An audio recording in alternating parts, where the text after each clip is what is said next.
This could be a little funny. I've got two roosters in here in a barn, and they're not being quiet. One of them could all of a sudden sound off with a crow, which would be funny. I could have shooed him out, but it's a little warmer in here than outside. So you probably will hear them. All right, the Spanish is over. I've given a test. I gave it fast. I'm not quite ready to leave Spain altogether, though. When I fix some things, Poitiers does have an S. I've referred to the Battle of Tours or the Battle of Poitiers. And I'll tell you about this in a moment. The Spanish connection. I had already talked a little bit about how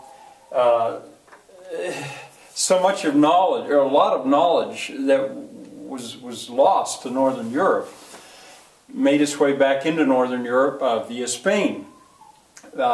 Thanks to the Muslims spreading Islam, and I explained that already.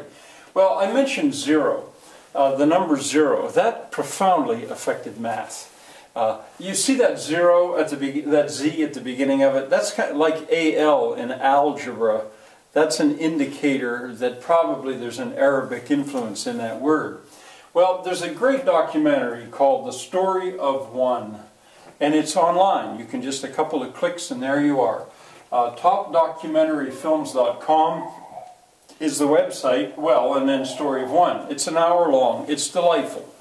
When I retired from teaching, my steadiest substitute, she asked that's the one thing, could she possibly have that for herself, so that when she was teaching, if all else failed, she could put this into, it was a tape, it was a VHS tape. And I said, sure, take it. Well, it's online.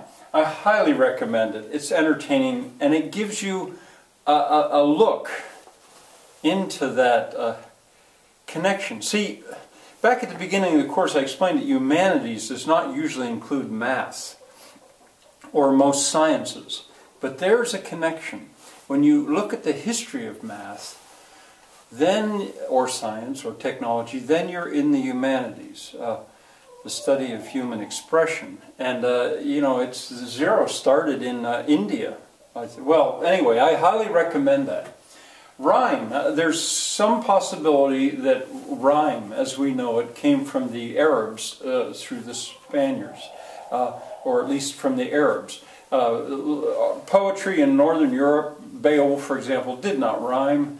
It was alliterative poetry, but rhyme worked its way into Northern Europe in the Middle Ages. Where did it come from? That's one theory from there. The pointed arch is another thing that seems to have come from the Arabs, maybe through the Spanish or through the Crusades at least.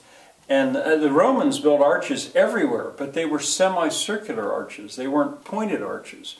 And being able to do an arch with a point had this profound effect on architecture that made the Gothic cathedrals possible. I'm not going to go into that in great detail now, but I wanted to mention it at least. One of the many things. And then that we have thanks to that route, thanks to the Arabs. And then water management. I'll take a little longer with this because it's been such a theme of my life, an interest in water management by gravity systems. And I can trace a story all the way from Persia, probably, all the way to Colorado in the United States. In trying to find out where did this skill and knowledge come from, when I look back as far as I could, it seems that it came out of the Persians. And here are certain words that if you would look them up on Wikipedia, for example, or Google them, you would see some of the story. A Qanat, or a Qanat, is a unique feature to the Arab world that tapped a spring in a mountain. A sequia is what that was, a kind of water management that was then spread across northern Africa into Spain. In some places they're called lavadas. Lavada, that I think is on some of the Spanish islands. And then that system, when Spain made its colonies in the New World, it spread to well, it met, it's in a way, it sort of met its equal in Peru, but in the in Mexico, and then it made its way up the California coast, so that the American West is influenced by an Arabic, Spanish attitude toward water management.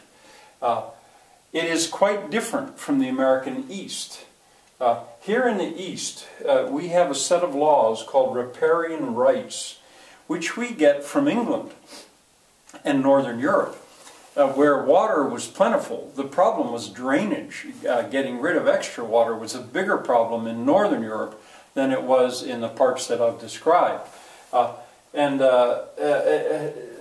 get to this, here are other words that if bis is a French-Swiss word. It's what I use for my channel name. You put an S on the end of it, les bis, and you're more likely to find it. Again, in Switzerland, Suonen is in a Germanic part of Switzerland. You'll run into that. Wasserleitungen. This is German for the kind of thing I'm talking about. And in England, LEAT is a little bit like it, elite. As a matter of fact, in England there water management involved something called water meadows. I'm giving you these words because if you got interested, you might find it very rewarding. Eventually I'll take you on a field trip on this farm again and show you what I've done with water as well. Well, anyway, Riparian Rights. That extends in the United States to maybe about the Mississippi. So in the eastern part of the United States, here, water is regarded as available for reasonable use by the people who own property on the banks of a river or a stream. Well, back in the Spanish connection and out in the West, it's thought of differently. Water can be owned by somebody far away, and they can take it through pipes. Just because you live on the side of a river doesn't mean that you can use that water. That water probably is already owned by somebody else far away. It's quite different.